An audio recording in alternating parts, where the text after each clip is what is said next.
President Kumara Dissanayake emphasizes stabilizing Sri Lanka's economy is a priority before implementing structural changes. His government will resume discussions with the IMF and advance debt restructuring efforts to build stability and trust. Dissanayake also highlighted plans for economic reforms, public service improvements, and social justice, aiming to enhance the nation's future and restore confidence in governance.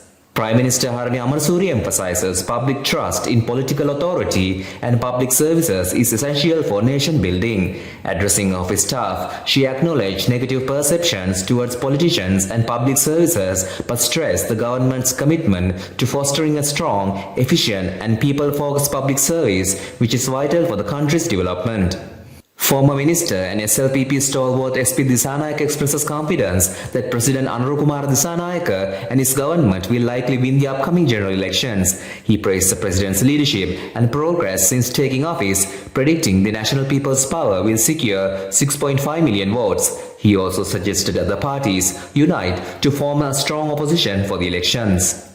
Moody's, an international credit rating agency, warns Sri Lanka's credit risk may remain high despite President Kumara Dissanayake's tax cut pledges and potential IMF bailout changes. While reform disruption is unlikely, fiscal changes may slow progress. Although revenue improvements have reduced the fiscal deficit, debt affordability remains weak, with interest payments expected to consume 40 to 50% of revenues in the upcoming years. Former MP Dilu Mamunugama condemns NPP member Wasantha Samarasinghe's remarks about vehicles at Goldface, clarifying they were used by coordinating committee chairmen, not misused by MPs or ministers. The former MP emphasized that all official vehicles were handed over and any claims of theft should be investigated. He criticized displaying the vehicles after their official return as unfair. Earlier, Samarasinghe claimed hundreds of vehicles used by former ministry secretaries were found abandoned at Goldface after Parliament's dissolution. The NPP member condemned this as evidence of public asset misuse, highlighting misusing vehicles and improper use of others, and praising the NPP government for addressing corruption and waste, emphasizing efforts to hold those responsible accountable, including recovering misappropriated public funds.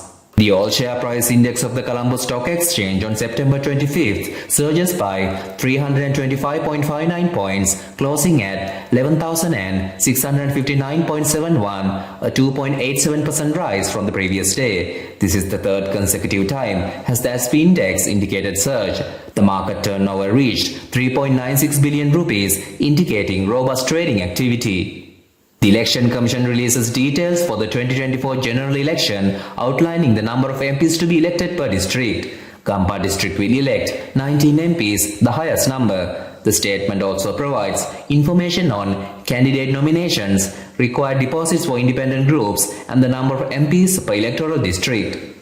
The Supreme Court remands Controller General of Immigration and Immigration R. Lukpitiya on contempt of court charges for failing to follow an interim order suspending the electronic visa system. This follows petitions by opposition MPs. The case will resume on January 22, 2025. The interim order halted a contract with private companies for visa issuance.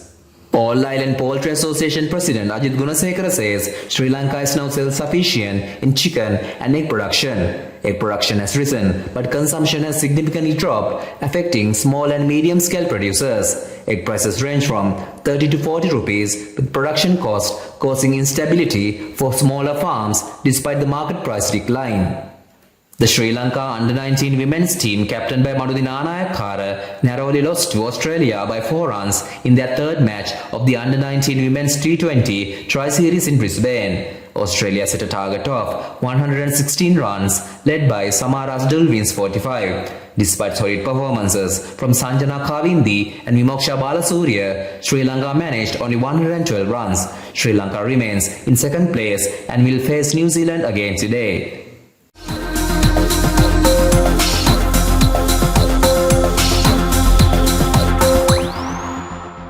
We lead the web news.